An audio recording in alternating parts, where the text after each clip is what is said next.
How to be a better lover, inside and outside the bedroom. Maybe your boyfriend or girlfriend told you to step it up, ouch. Maybe you've always had a sneaking feeling that you're not very good in bed. Or you might just want to be one of the greats. No matter what, you're here because you think here's some good news, you could be better.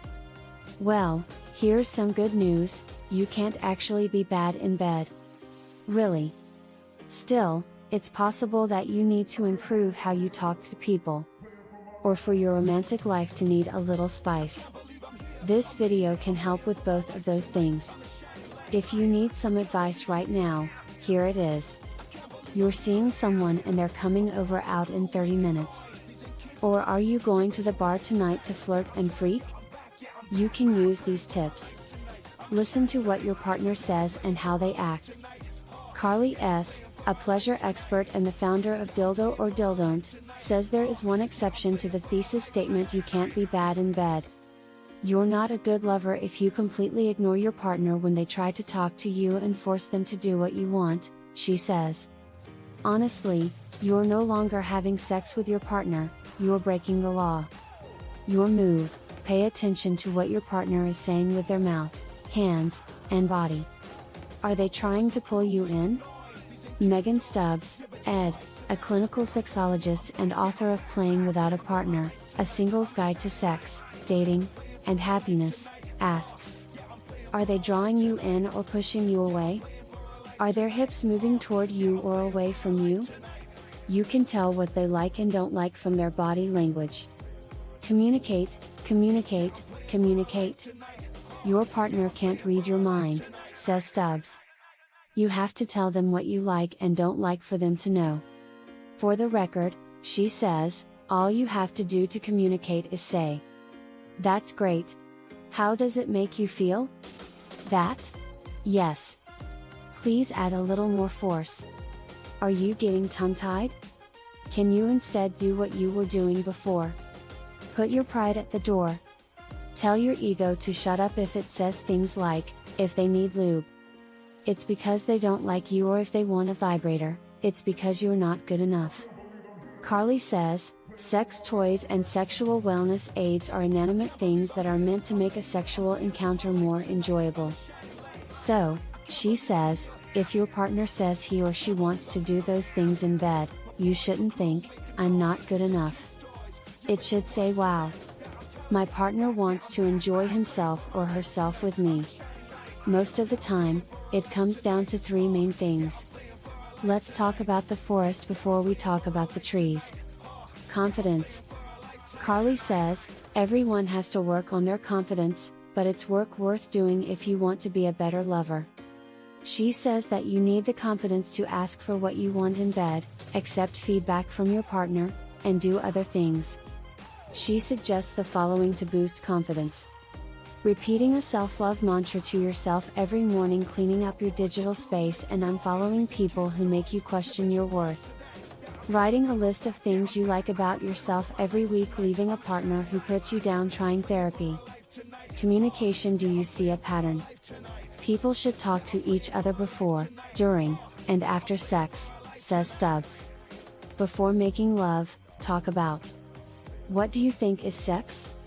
Your sexual health, what protection or pregnancy prevention methods you want to use if any, and what having sex means or will mean for you.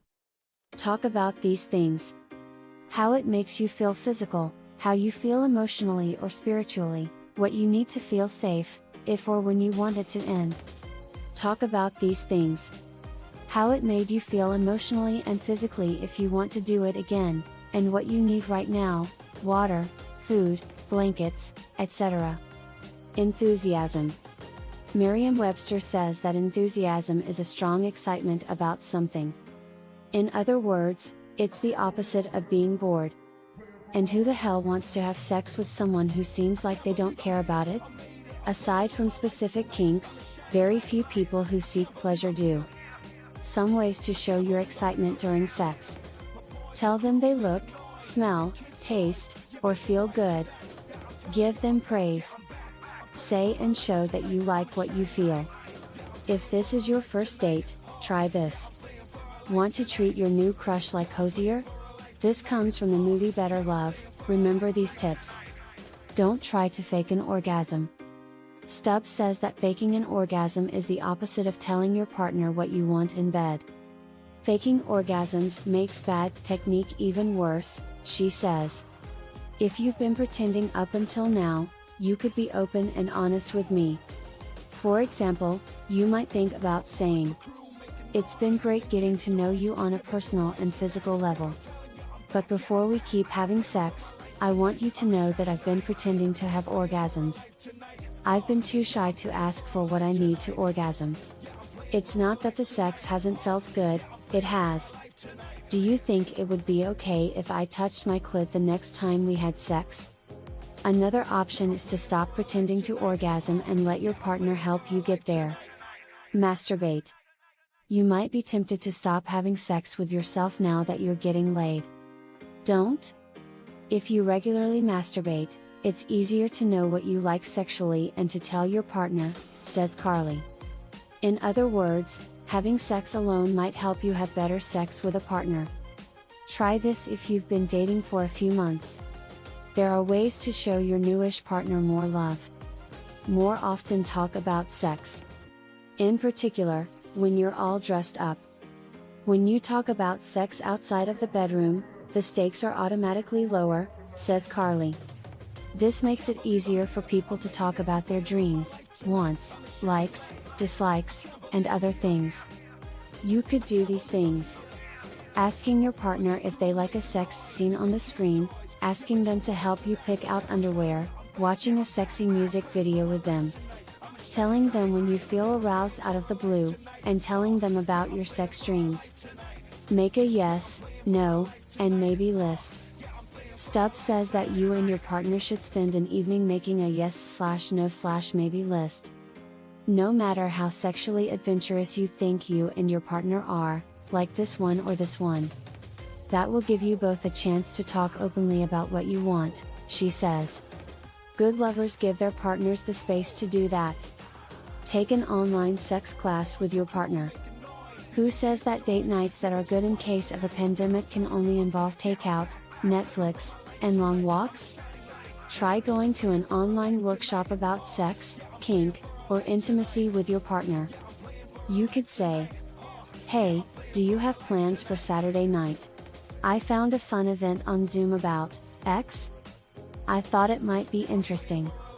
I'm going to this online workshop I found on Thursday. Do you want to come along with me? It will be all about X, which is something I want to know more about." You can search for events on Instagram and Twitter using the hashtag #QueerSexEducator, hashtag #SexEducator, and hashtag #SexWorkshop hashtags.